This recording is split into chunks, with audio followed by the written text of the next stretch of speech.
Hey guys, welcome to J Kramer Vlogs.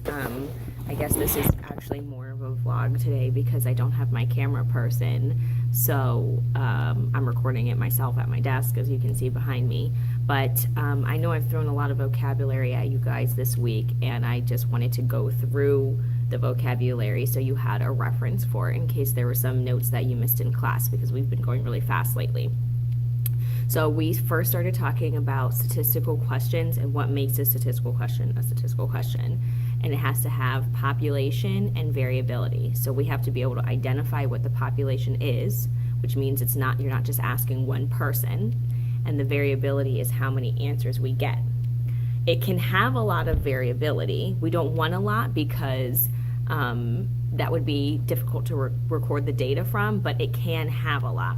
So a question that came up in class was how many pets does each student in my math class have? So my math class would be the population, and how many pets would be the variability, because most likely each student has a different amount of pets, or only some numbers are going to be repeated. Because the answer we get is in numbers, it's numerical data. If the question was, what is my sixth period class favorite sports team, or what are the students in my sixth period class favorite sports teams, then the data would be categorical, because it's dealing with the names of the sports teams, which is no numbers. So we have statistical questions which produce categorical and numerical data. Numerical meaning it's in numbers, categorical meaning it's with categories. Okay? I wrote some of them down, so I'm trying not to forget. I'm trying to remember everything. When we've done a lot with dot plots, and we've determined a bunch of different distribution, and we're starting with measures of center for dot plots. So distribution has, it's the way that the shape of the dot plot is, and I'll show a dot plot in a second, but hopefully I won't be shaky, I'm holding it myself. Distribution means skewed left, skewed right, uniform, or symmetrical, okay? And it can only be one of them. Uniform is the easiest one because it means all your data is the same. Just like someone wearing a uniform, a school wearing a uniform means it's all the same. If all your data is the same, your dot plot or your graph is uniform. Okay? If it is symmetrical, that means it's not skewed left, not skewed right, not uniform. So it's not exactly like it. If I cut it in one spot and fold it, they're exactly the same.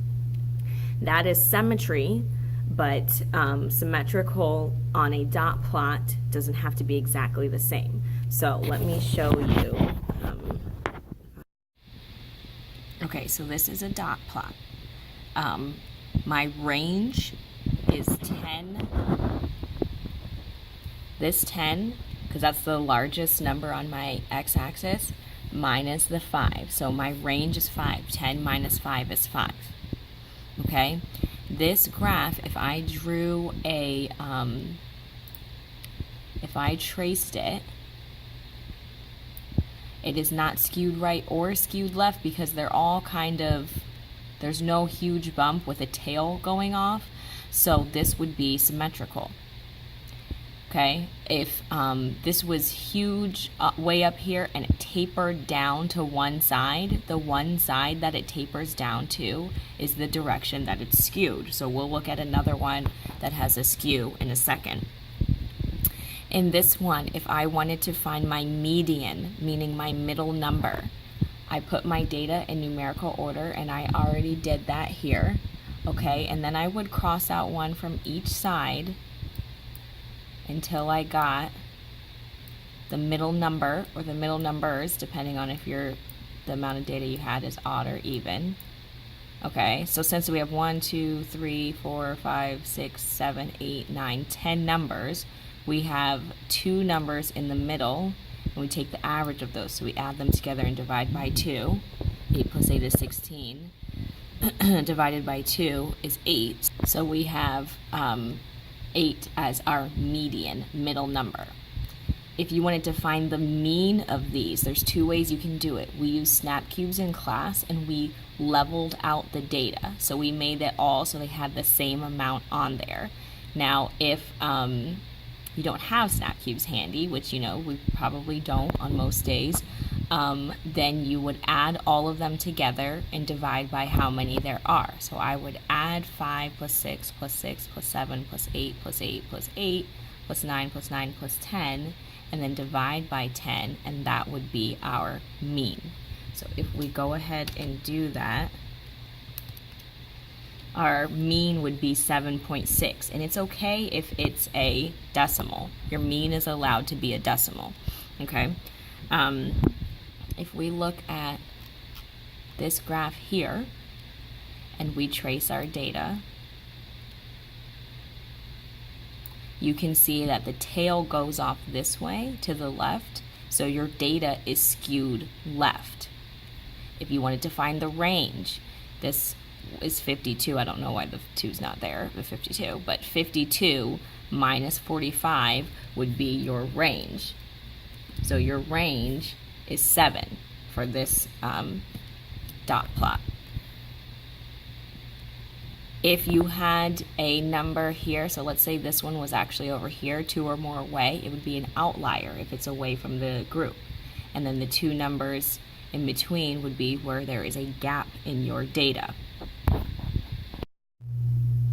So I hope that's cleared some of it up. I know it's a lot of vocabulary. Our quarterly is coming up, and these will be all things we need to be familiar with. We've been taking notes in class, hopefully. I've been asking us to take notes in class. So if you haven't been, I would get out a sheet of paper, go through this video, and write down all those terms that I said. And if you're still unclear on any, then you can ask me in class. All right? Take care.